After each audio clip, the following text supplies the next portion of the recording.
ఓం శ్రీ సాయిరామ్. నరసింహారావు గారు బాగున్నారా? బాగున్నానండి.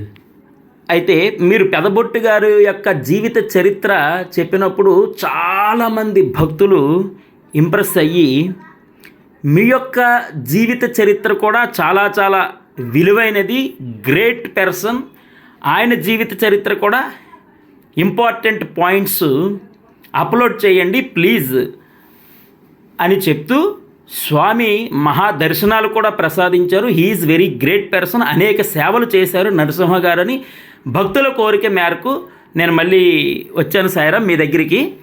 సో ఫస్ట్ టైం మీరు పుట్టపర్తి వెళ్ళినప్పుడు మీ అనుభవాలు, స్వామి యొక్క దర్శనాలు ఇవి చెప్పండి సాయిరామ్.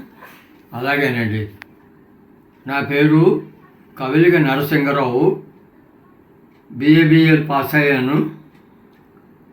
అడ్వకేట్గా 5 సంవత్సరాలు శ్రీకాకుళం డిస్ట్రిక్ట్ బార్ అసోసియేషన్లో అడ్వకేట్గా ప్రాక్టీస్ చేశాను. తర్వాత హిందుస్థాన్ షిప్ యార్డ్లో సుమారు 33 సంవత్సరాలు సేవా భాగ్యం స్వామి ప్రసాదించారు. ఆ టైంలో నేను లా కాలేజీలో చదువుతున్నప్పుడు హిందూ నేషన్, కళ్యాణ నేషన్ అనేటటువంటి 2 పత్రికలు, వారపత్రికలు, పక్షపత్రికలు, అవి భగవాన్ సత్యసాయి బాబా వారి మీద అవాకులు చెవాకులు, బాబా వారు ఒక ఉమనైజర్ అని, తర్వాత ఆయన స్మగ్లర్ అని, తర్వాత ఆయన ప్యారిస్ నుంచో లండన్ నుంచో విగ్గు తెప్పించుకుంటారని ఇలాంటి వార్తలు రాసేవారు. దానితో నాకు అనుమానం వచ్చి, ఈయన దివ్యత్వం ఉన్నవాళ్ళైతే మరి ఇవన్నీ అబద్ధాలు, కానీ గవర్నమెంట్ ఊరుకుంటుందా, ప్రభుత్వం ఊరుకుంటుందా, పోలీసు సంస్థ ఊరుకుంటుందా? ఇన్ని సంవత్సరాలు ఆయనకి అప్పటికి 30-40 సంవత్సరాలు వచ్చేసాయి. అప్పుడు అది ఆ అనుమానంతో నేను ఉంటే అనూహ్యమైనటువంటి సంఘటన జరిగింది. అది రైల్వేలో పనిచేస్తున్న జమ్మి బిందు మాధవరావు గారు అని చెప్పి మా దూరపు బంధువు. ఆయన భగవాన్ సత్యసాయి బాబా వారి భక్తుడు. స్వామి ఆయనకి $20 సృష్టించి ఇచ్చారు. ఆ $20 అభిషేకం చేసి ఆ తీర్థాన్ని నాకు ప్రసాదించారు. గ్రేట్. ఆ తీర్థ ప్రసాదంతో ఇప్పుడు నేను గ్రహించేది ఏమిటంటే, భగవాన్ వారు నాలో ప్రవేశించారు. దాంతో పుట్టపర్తి వెళ్ళాలి, సత్యసాయి బాబా గాడా ఫ్రాడా, దేవుడా అది లేకపోతే అది ఏమిటి, నాకు నేనే తెలుసుకోవాలి అని నాలో లాయర్ బుర్ర ఊరికే నన్ను మొదలు పెట్టడం చేత పుట్టపర్తి ప్రయాణం చేసి పుట్టపర్తి చేరుకున్నాను. నాతో పాటు బిందు మాధవరావు గారు కూడా అంతకు ముందే చేరుకున్నారు. నాతో పాటు మా మేనమావ గారైనటువంటి కందోటి రామారావు గారు కూడా వచ్చారు. మేము ముగ్గురిని స్వామివారి దివ్య దర్శనం చేసుకోవడానికి అని చెప్పి నేను ప్రశాంతి నిలయం, ఇప్పుడు ఆంజనేయ స్వామి వారు మగ పురుషుల తరఫుని ఆంజనేయ స్వామి వారి గేట్ దగ్గర కూర్చుంటే స్వామి నన్ను దాటుతూ 2-3 సార్లు నన్ను వెళ్ళాడు. దాంతో నాకు ఎక్కడ లేని దివ్యమైనటువంటి ప్రకంపనలు వచ్చేసాయి. దాంతో అయ్యి ఈయన స్పర్శనంతోనే ఇంత ఇది వస్తే ఇంకా ఈయనలో దివ్యత్వం తప్పకుండా ఉంటుంది, ఇది పూర్తిగా తెలుసుకోవాలి అన్న జిజ్ఞాసతో, అంత కోరికతో తర్వాత ఆయన స్వామివారు ఉపన్యాసం ఇచ్చారు. ఆ ఉపన్యాసంలో స్వామివారిని ఆరాధించమని, స్వామివారి ఫోటోని ఆయన అభయస్థం దగ్గర నుంచి స్వామివారి దివ్య పాదాల వరకు ఎలా ధ్యానం చేయాలో ఆ వివరాలన్నీ చెప్పారు. ఈయన భగవంతుడా, ఈయన రాముడా, కృష్ణుడా, ఎందుకు ఇలా చెప్తున్నారు అన్న అనుమానం ఇంకా నాలో ఎక్కువైంది. అలాగా 2 రోజులు గడిచే ఇంకా 3వ రోజు నాడు నేను విశాఖపట్నం తిరిగి వెళ్ళిపోవాలి. ఎంచేతంటే నేను అనుకున్నది, నా దగ్గర డబ్బులు కూడా అంతగా లేవు. నేను అయితే 30-40 రూపాయలు పట్టుకొని బయలుదేరాను.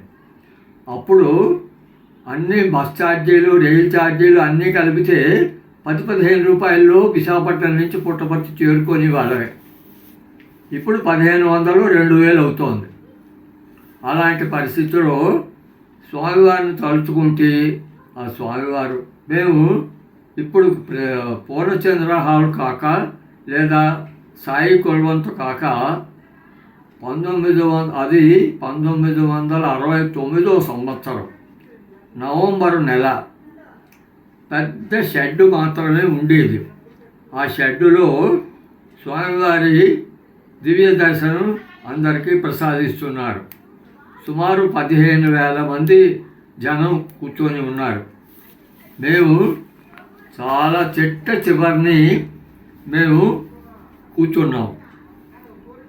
స్వామివారిని ప్రార్థిస్తున్నాను మానసికంగా, స్వామి నేను వైజాగ్ వెళ్ళిపోతున్నాను, నేను మరీ పుట్టపర్తి వస్తానో ఎప్పుడు వస్తానో ఏం రానో నాకేం తెలీదు.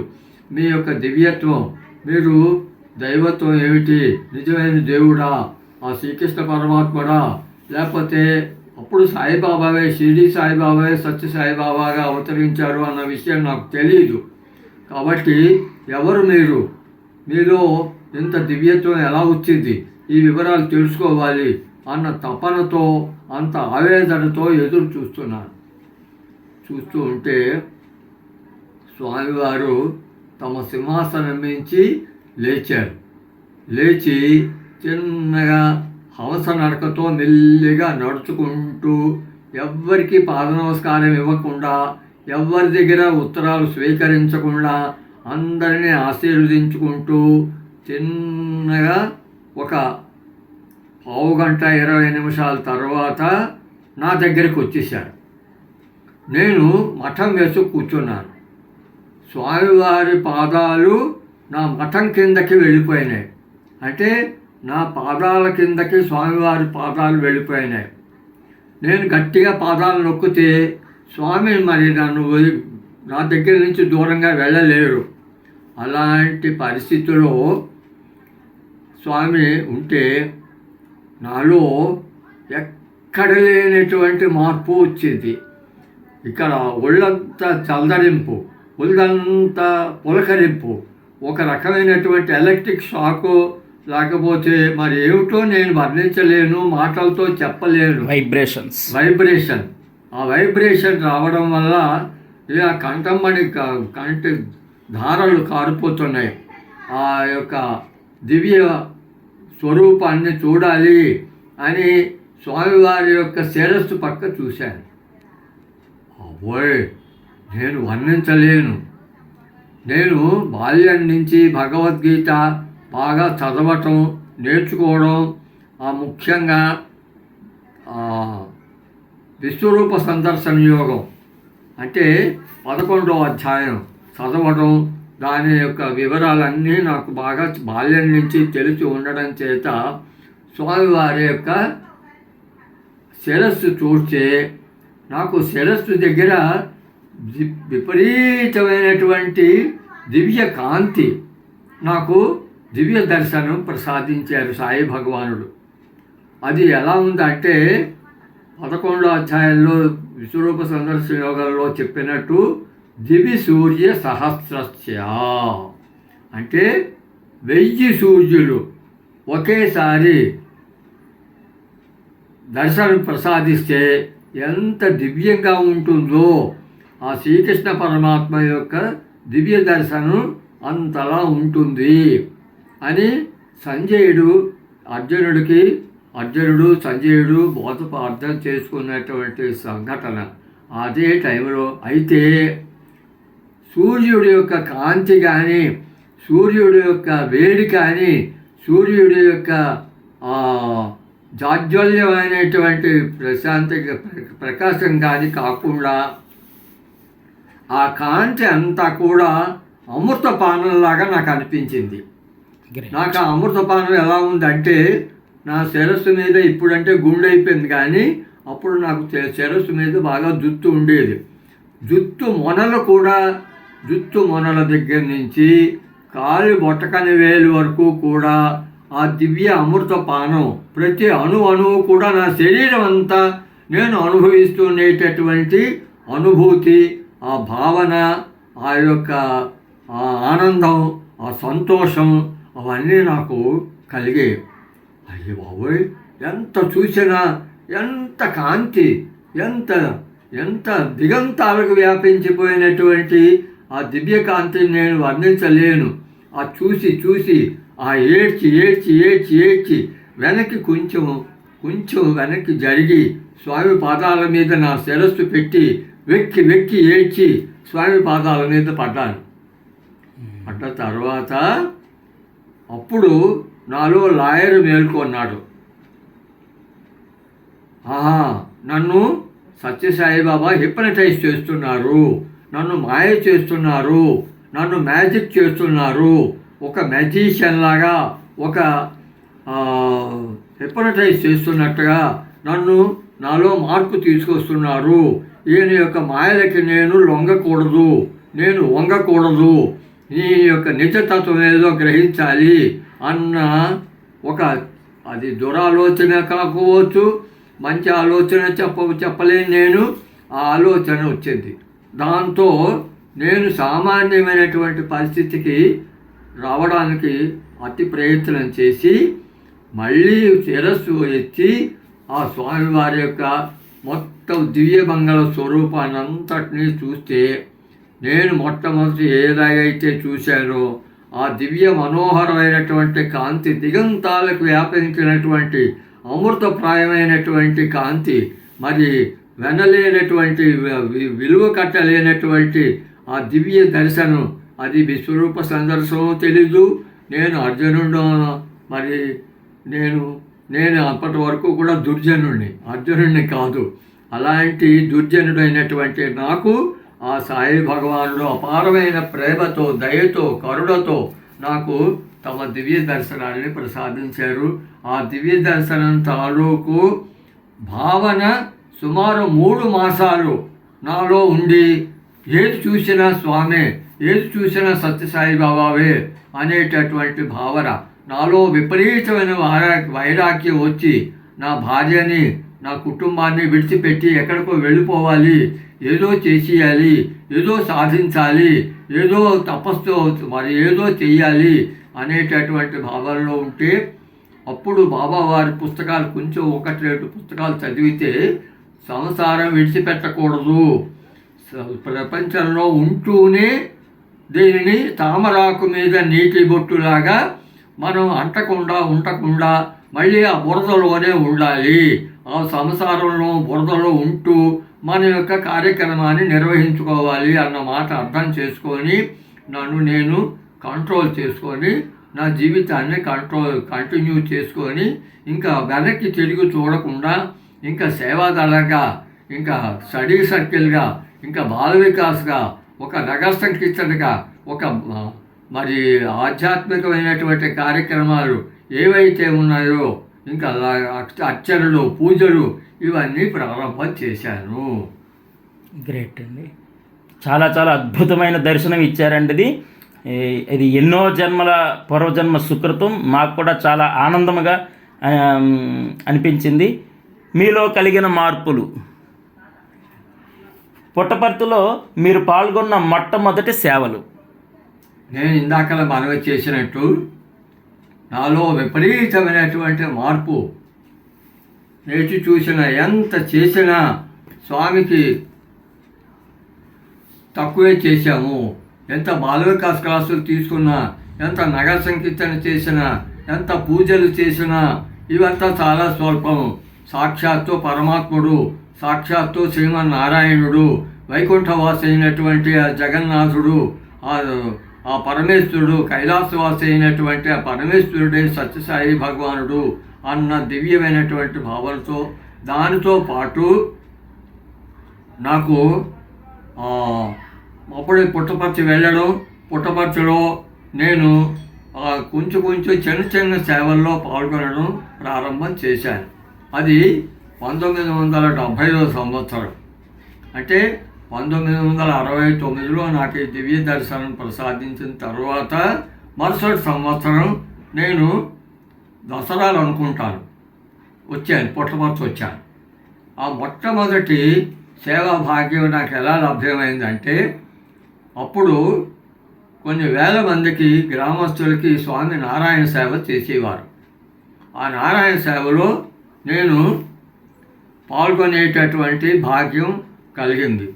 ఆ భాగ్యం ఎలా కలిగిందంటే, నేను అక్కడ ఉభయ గోదావరి జిల్లా వాళ్ళు చిన్న తాటి కమ్మలతో పాక వేసి, ఇప్పుడు గణేష్ మందిరానికి పాత గణేష్ షెడ్ ఉండేది. ఆ గణేష్ షెడ్ అప్పటికి లేదు. ఆ గణేష్ షెడ్ ప్లేస్లో పురుషులు స్త్రీలు వచ్చేటటువంటి ఇప్పుడు ఎంట్రన్స్ ఉంది. ఆ ఎంట్రన్స్ దగ్గర ఓ చిన్న పందిరి వేశాడు. ఆ పందిరి కింద పెద్ద పెద్ద బండరాళ్ళు పెట్టి చాలా పెద్ద అనూహ్యమైనటువంటి, ఇప్పుడు మన గదికి సరిపోయినంత పెద్ద పాత్రలు దాని మీద పెట్టి, వినాయకుడి యొక్క విగ్రహం కానీ వినాయకుడి యొక్క దేవాది కానీ అప్పుడు లేదు. అక్కడ ఒక నుయ్యి ఉండేది. ఆ నూతిలోంచి మోటారు వేసి నీళ్లు తీయడానికి ప్రయత్నం చేస్తున్నారు. నేను కూడా నీళ్లు మోసాను. అయితే స్వామివారు ఆ రాత్రి 11 గంటలప్పుడు స్వామి కౌరు పెట్టారు. ఇప్పటికే ప్రశాంతి నెలలో నీళ్లు లేవు, కాబట్టి మీరు మోటారు వాడద్దు, గిలక పెట్టి నీళ్లు తోడి మీరు వాడండి. అంతేగాని ఇప్పుడు మోటారు వేస్తే ప్రశాంతి నెలలో ఉన్న ప్రదేశాలన్నిటికీ కూడా వాటర్ స్ప్రెడ్ అయిపోతుంది, నుయ్యి డ్రై అయిపోతుంది అని స్వామి కౌరు పెడితే, అప్పుడు మోటార్ ఆఫ్ చేసి అప్పటికప్పుడు గిలక కప్పి మీద తాడు పెట్టి బాల్చి బకెట్తో నీళ్లు తోడి పోస్తే, అయితే ఏమైంది, ఇంత పెద్ద బాణ పెట్టారు. ఆ బాణకి చిల్లు ఉంది. ఎంత మంట పెట్టినా ఆ చిల్లులోంచి నీళ్లు కారిపోవడం వల్ల ఆ మంటలు ఆరిపోతున్నాయి. మంటలు ఆరిపోతూ ఉంటే నేను కూడా మంట పెడుతున్నాను. తర్వాత తెలిసింది, నాతో మంటలు పెట్టినటువంటి ఆయన కుటుంబరావు గారు, మన సత్యసాయి ప్రశాంత్ నిలయం పట్టణ వాటికి ఆయన సెక్రటరీ. ఆ సెక్రటరీ అయినటువంటి ఆయన జడ్జి, శ్రీకాకుళం జిల్లాలో ఆయన జడ్జిగా ఇచ్చారు. ఆయన కోర్టులో నేను వెళ్ళి ఒకటి 2 కేసుల్లో పాల్గొన్నాను. మా మామయ్య గారితో కూడా ఆయన కోర్టులోకి వెళ్ళి వాదించడంలో పాల్గొన్నాను. కాబట్టి ఆయనతో నాకు కొంచెం పరిచయం ఉంది. మేమిద్దరం నీళ్లు కారిపోతుంటే ఏం చెయ్యాలి అని అంటే, మళ్ళీ ఆ నీళ్ళన్నీ వంపేసి దానికి మైనం పెట్టి మళ్ళీ కాశారు. అయితే అప్పుడు అక్కడ ఈ ఉభయ గోదావరి జిల్లా వాళ్ళ తాలూకు సేవాదళం తాలూకు పెద్దలు గ్రహించింది ఏమిటంటే, స్వామివారికి ప్రార్థించకుండా, స్వామివారికి అక్కడ సింహాసనం ఏర్పాటు చేయకుండా వాళ్ళు ఈ సేవ ప్రారంభం చేశారు. కాబట్టి ఈ లోపలే పెద్ద గాలి తుఫాను వచ్చింది. ఈ పందిరిలో ఉన్న కమ్మలన్నీ ఎగిరిపోయాయి. అప్పుడు గబగబా మళ్ళీ కమ్మలు కట్టి మళ్ళీ స్వామికి ఒక మడత కుర్చీ, ఎనప కుర్చీ వేసి దాని మీద ఒక సిలుకు బట్ట వేసి స్వామిని ప్రార్థించి, స్వామిని మా పొరపాటు మన్నించండి అని సాష్టాంగ దండ ప్రణామాలు ఆ సేవాదళ వాళ్ళంతా ప్రారంభం చేసి మళ్ళీ నారాయణ సేవ అర్ధరాత్రి 12 గంటలకి హోటల్ ప్రారంభం చేశారు. అయితే అందులో జరిగింది ఏమిటంటే, పెద్ద అనంతపురం జిల్లాలో దొరికినటువంటి బెల్లం అది బండల కన్నా రాళ్ళ కన్నా గట్టిగా ఉంటుంది. రాళ్ళతో కొట్టినా కూడా అది పగలలేదు. అలాంటి బండలు అన్నం ఉడుకుతున్న అన్నంలో ఈ బండలు బెల్లపు బండలు పోసేశారు. పోసి కలిపారు. కలిపి ఎలాగో క్షీరాన్నం తయారు చేశారు. అలాగే సాంబార్ రైస్ కూడా తయారు చేశారు. ఆ చుట్టూ పెద్ద చేపలు, తాటేకు చేపలు వేసి దాని మీద ఒక పెద్ద 20,000 మందికి సరిపోయినంత అన్నపు రాశిని ఉంచి అది సాంబారు వేసి సాంబారు అన్నం కలిపి ఒక చోట, ఈ క్షీర అన్నం ఒక చోట ఉంచారు. మధ్యాహ్నం 11 గంటలు అయింది. అప్పుడు స్వామివారు వచ్చారు. స్వామివారు వచ్చి అక్కడ ఉన్నప్పుడు సుమారు 5-6 మాత్రమే ఉన్నాం. నేను ఉన్నాను. స్వామివారికి భుజం తగులుతూ నేనున్నాను. అదృష్టం. ఎంత దగ్గరగా ఉన్నానంటే స్వామివారి యొక్క సింహం జూలులాగా పెద్ద జుట్టు ఉండేది అప్పుడు. ఆ జుట్టు నా చెవుల్లోకి గుచ్చుకోపోయింది. అంత సమీపంగా స్వామితో ఉంటూ, స్వామి నాకన్నా సన్నం, స్వామి నాకన్నా పొట్టి, ఆ జుట్టు వల్ల నాకన్నా 2-3 ఇంచీలు లేదా 4 ఇంచీలు పొడుగ్గా స్వామివారు ఉన్నట్టుగా అనిపించింది. అదంతా చూసుకున్నాను. ఆ స్వామికి ఎంత దగ్గరగా ఉన్నాను, సంతోషించాను. అప్పుడు స్వామి ఏం చేశాడంటే, స్వామి కుర్చీ మీద కూర్చొని హారతి తీసుకొని తర్వాత ఆ సేవాదళం వాళ్ళతో క్షీరాన్నం పాడు చేశారప్ప,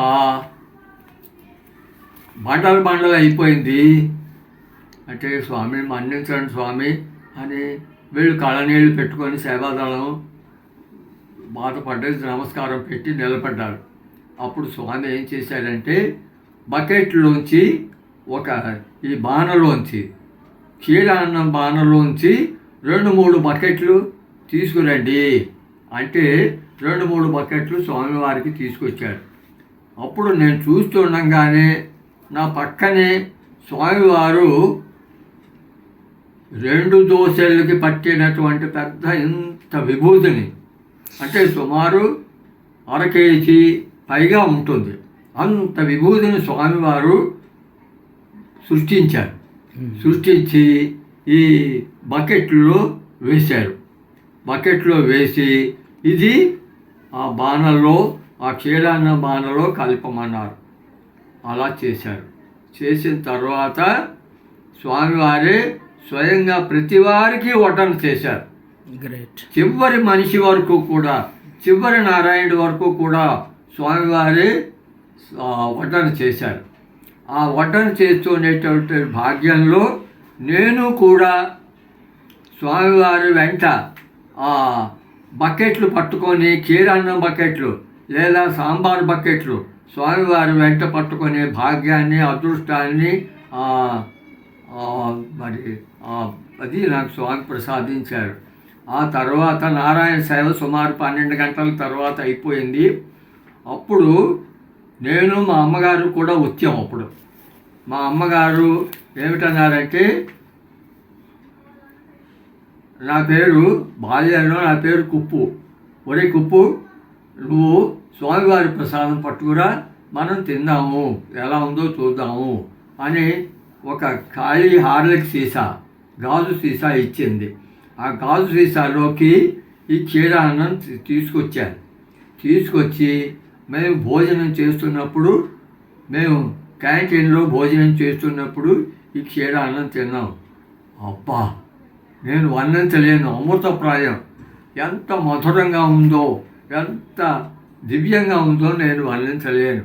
అలాంటి అద్భుతమైనటువంటి సేవ మొట్టమొదట నేను స్వామివారి సమక్షంలో, స్వామివారి యొక్క దివ్య ఆదేశంతో అని నేను ఇప్పుడు అనుకుంటున్నాను, నేను చేసుకున్న ప్రప్రథమైనటువంటి సేవ.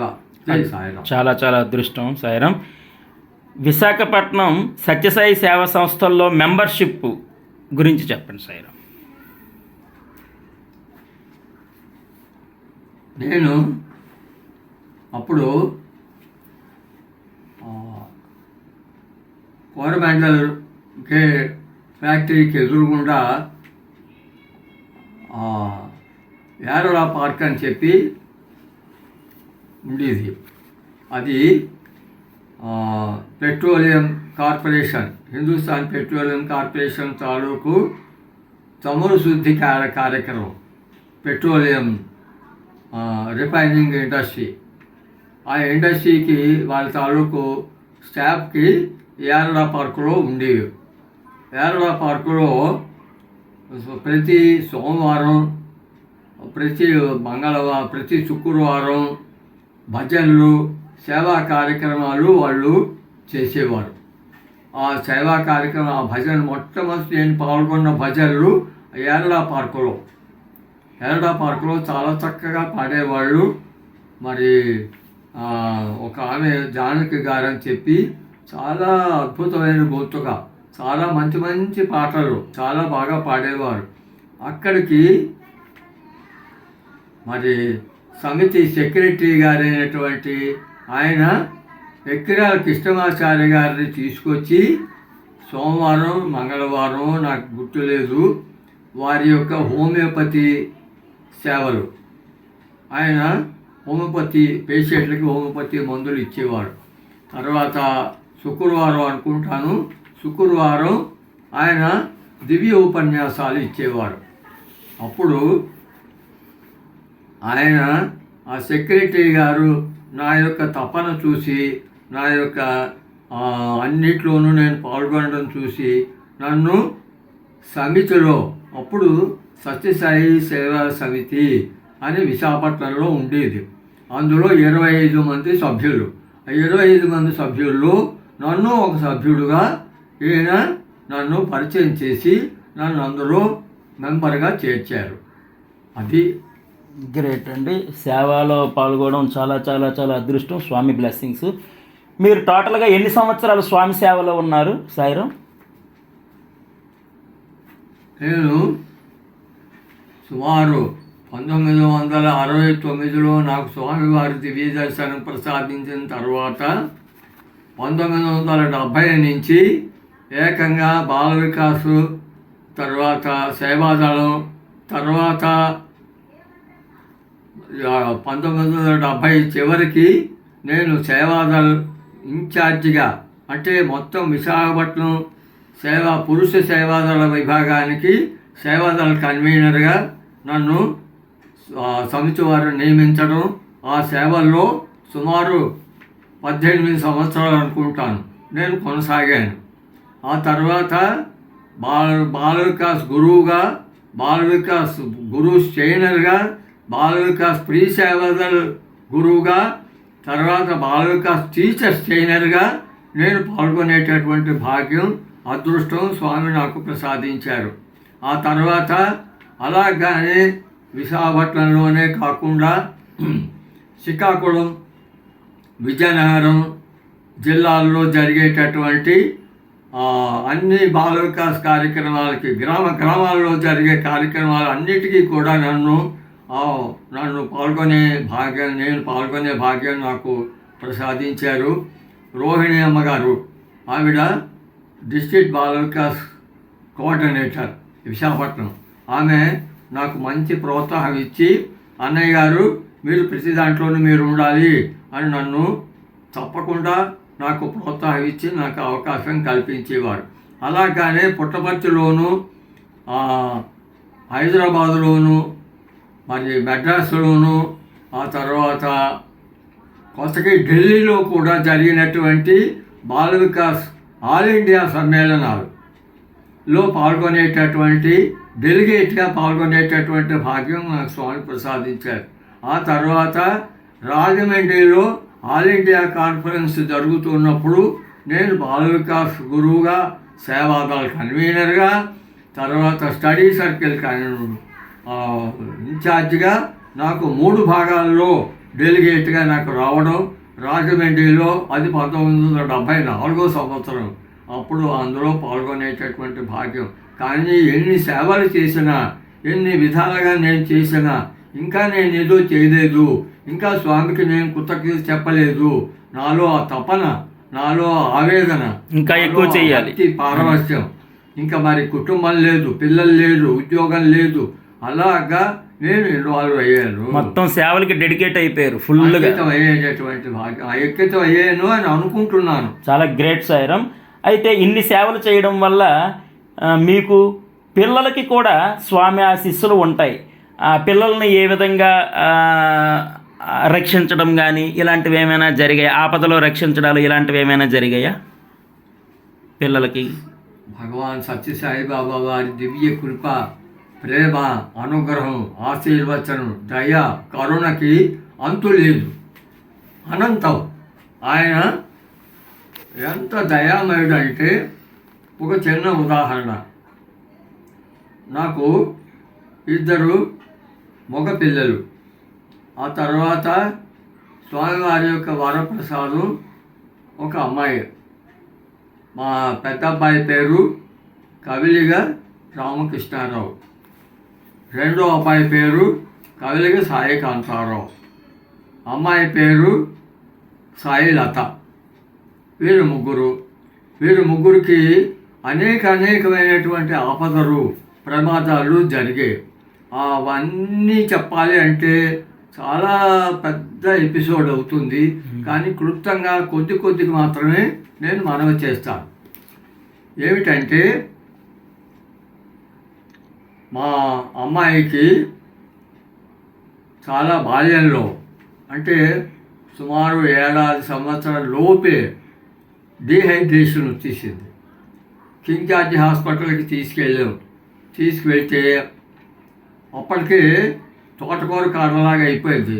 ఆ ముందు రోజు రాత్రి సుమారు 50-60 విరోచనాలు అయిపోయినాయి. ఇంకా ప్రయోజనం లేదు. కానీ నాకు, నా భార్యకి స్వామివారి యందు అచంచలమైనటువంటి విశ్వాసం. మా పిల్లకి ఏమి అవ్వదు, మా కర్మశేషాన్ని మేము అనుభవిస్తున్నాము అన్న భావంతో మేము వెళ్ళాము. అయితే అవేళ ఆదివారం అవ్వడం చేత ఓపీ కట్టేశారు. ఓపీ లేదు. మేము వెళ్తే అయ్యో ఎలాగా మరి కేజీహెచ్లో పిల్లల్ని చూపించడం ఎలాగా అని అనుకుంటూ ఉంటే, స్వామి మీదే దయ, మీదే అని అనుకుంటే, ఒక అనూహ్యంగా ఒక యువకుడు వచ్చి ఏమిటండి ఆ చంటి పిల్లని అలాగే భుజం మీద పెట్టుకొని ఉన్నారు, గబగబా రండి అని చెప్పి నన్ను చిల్డ్రన్స్ వార్డులోకి గబగబా తీసుకొని వెళ్ళి ఆపరేషన్ థియేటర్లో 3 బెడ్లు ఉంటే మిడిల్ బెడ్ మీద, ఆపరేషన్ థియేటర్లో మిడిల్ బెడ్ మీద పాపను పడుకోబెట్టి 5 నిమిషాల లోపు 5 డాక్టర్లను పిలిచి తీసుకొచ్చారు. 5 డాక్టర్లు కూడా మా పాపకి చేతికి, కాలుకి ఫ్లూయిడ్స్ పెట్టేశారు. అప్పుడు ఆయన అన్నారు, ఉండండి నేను ఓపీ చీటీ తీసుకొస్తాను అని వెళ్ళి ఆయన చీటీ తీసుకొచ్చి మాకు ఇచ్చారు. నేను నా పేరు చెప్పలేదు, మా పాప పేరు చెప్పలేదు, కానీ దాంట్లో అవన్నీ ఉన్నాయి. గ్రేట్. అది చూసి నేను ఆశ్చర్యపోతున్నాను. ఈ లోపల మా పిల్లకి ఎలా ఉంటుందో అన్న ఆవేదనతో ఉన్నాం కాబట్టి మేము అంతగా పట్టించుకోలేదు. ఈయన కృతజ్ఞత చెప్పాలి, ఏదైనా కొంత ముట్ట చెప్పాలి, డబ్బులు ఏమైనా ఇవ్వాలి అని చూస్తే ఆయన కనిపించలేదు. అదృశ్యమైతే స్వామి ఆరోపణ. సాయి భగవాన్ స్వామి మీరే ఈ రూపంలో వచ్చి మాకు ఈ దివ్య సహాయం చేశారు అని అనుకుంటే, అయితే ఆ తర్వాత జరిగింది ఏమిటంటే, సుమారు 5-6 రోజులు ఇన్పేషెంట్గా మా పాప హాస్పిటల్లో ఉంది. అదే సమయంలో ఎదురుగుండా బెడ్ మీద మా బాల వికాస్ విద్యార్థి రాజు అనేటటువంటి అబ్బాయి వచ్చాడు. అబ్బాయి ఏడుస్తున్నాడు, బాధపడుతున్నాడు. నేను వెళ్ళి ఆపోజిట్ బెడ్, ఆ బెడ్ దగ్గరికి వెళ్ళి, రాజు ఏమిటైంది నాయన అని అడిగితే, గురువుగారు నాగు పాము కుట్టేసింది అని బొటకన వేలు చూపించాడు. ఎడమ చేతి బొటకన వేలు దగ్గర నుంచి ఆ జబ్బ మీద వరకు కూడా పెద్ద అరటి బోదలాగా ఎంత వాచిపోయి ఉంది. నాతో మాట్లాడుతుండగానే పెద్ద రక్తపు వాంతి చేసుకున్నాడు. ఇంకా డాక్టర్లు ఆశ విడిచిపెట్టేశారు. నేను అన్నాను, నాయన డాక్టర్లు కాదు మన కాపాడేది, డాక్టర్లు కాదు మన రక్షించేది, సాయి భగవానుడే కాపాడుతాడు, సాయిరామ్ సాయిరామ్ సాయిరామ్ సాయిరామ్ అని చెప్పు అని అంటే ఆ బాబు సాయిరామ్ సాయిరామ్ అని గట్టిగా చెప్తూ ఉంటే నేను మళ్ళీ వెళ్ళి, నాయన అంత గట్టిగా సాయిరామ్ చెప్పకు, తోటి పేషెంట్లకి మనం డిస్టర్బ్ చేయకూడదు, నువ్వు మనస్సులో చెప్పుకో అని చెప్పారు. ఆ తర్వాత అతన్ని ఆపరేషన్ థియేటర్కి తీసుకెళ్ళి బొటకని వేలు తీసేశారు. ఆ బాబు బతికాడు. అది పూర్తిగా సాయి భగవానుడి యొక్క కృప వల్ల. ఆ వారం రోజుల తర్వాత నేను మా పాపకి పూర్తిగా విభూతి రాసేసాను. 5 రోజుల తర్వాత మా పాపకి కన్వర్షన్స్ వచ్చేసాయి. ఇంకా ఎగచి పడిపోతుంది, బెడ్ మీద ఉండకుండా ఇలా ఇలా దొళ్ళిపోయి మిగిలిపోయి ఇదైపోతుంది. అయినా సాయిరామ్ సాయిరామ్ సాయిరామ్ అంటూ స్వామి విభూతి రాస్తూ ఉంటే పూర్తిగా స్వామి నయమైంది. ఆ పాపకు పూర్తిగా మా పాపకు నయమైంది. ఇంత అద్భుతమైనటువంటి ఆ తర్వాత విభూతి ఆ వార్డులో ఉన్న పాపలకి బాబులకి పెట్టిన వాళ్ళందరూ బతికారు. ఎవరైతే ఆ పాపలు తల్లి దగ్గర పాలు తాగడము, లేకపోతే మహమ్మదీయులు ముస్లిమ్స్ వాళ్ళు మాకు విభూతి వద్దండి అన్న వాళ్ళు ఆ పాపలు పోయారు. విభూతి వాళ్ళంతమంది పోయారు. కనీసం అలా 3-4 పోయారు. మిగతా వాళ్ళంతమంది స్వామి యొక్క దివ్య రక్షణ, వాళ్ళు కూడా విభూతి, వాళ్ళు కూడా స్వామి యొక్క ప్రసాదం విభూతి స్వీకరిస్తే బ్రతికే వాళ్ళు. రక్షించినటువంటి ఒక అద్భుతమైన సంఘటన. ఇంకా మా బాబుని ఎలా సహకరించారో మళ్ళీ మనవి చేస్తాను. సాయిరామ్ సాయిరామ్. చాలా చాలా చాలా అద్భుతంగా దర్శనములు, మీ యొక్క సేవలు, పిల్లలను ఏ విధంగా ఎప్పుడు ఏ విధంగా రక్షించారు, అన్ని విషయాలు చాలా అద్భుతంగా చెప్పారు సాయిరామ్. ఇది అందరికీ inspiration. Love all, serve all, help ever, hurt never, సమస్తలోక సుఖనో భవంతు. Thank you Sairam Sairam.